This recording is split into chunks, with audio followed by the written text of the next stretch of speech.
Can we all agree that college is tough? I can definitely raise my hand and say it's the toughest experience that I've ever had, especially when you're a broke college student. Today I'll explain the reasons why college students need jobs, and then I'll list a few job opportunities that I think will help students anywhere. Then I'll transition and talk about how to collect your coins and still maintain good grades in college by taking charge of your schedule. If you're anything like me, you were dropped off in another state at a school that was interested in you with only $55. Now, it wasn't all bad financially at first because I had a meal plan and I ate 3 times a day, so I didn't have to pay for food. But after a while, I began to realize that financial aid doesn't cover all the expenses that school throws at you. Plus, in college, you will most likely have to purchase a book for each class. And you're going to have to pay at least $80 for each book, for most books. So how can we pay for them? We only have a limited amount of money to our name, metaphorically speaking. So finding a job will help these unexpected payments that students don't even realize they're eventually going to have to pay. Not to mention emergencies and bills, especially if their parents didn't attend college. How would they know what to expect if their parents didn't attend college? So, you need a job, but you're busy, you don't own a car, and you have no transportation. Don't make that your excuse. Consider work study. There are many jobs on campus that your college provides for you that is walking distance. These jobs will allow you to work while not cutting in the class time, and some even send money from your check directly towards your balance.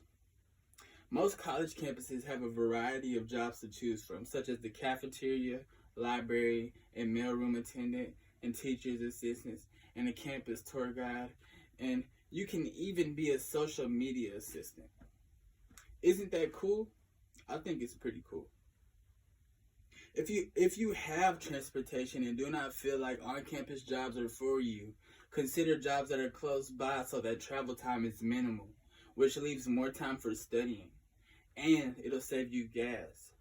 CNBC News says that food service is one of the top industries that students work in. I must say, I can see why.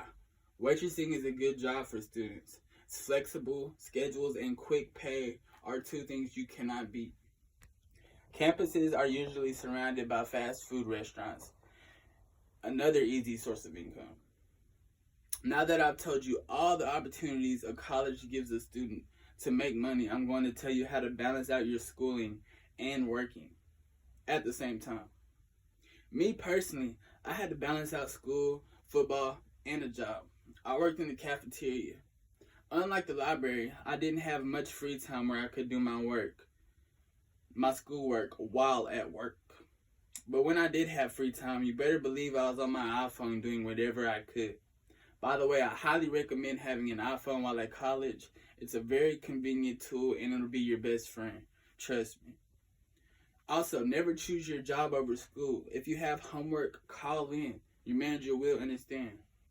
Another way to work and still make good grades in school is to take charge of your schedule.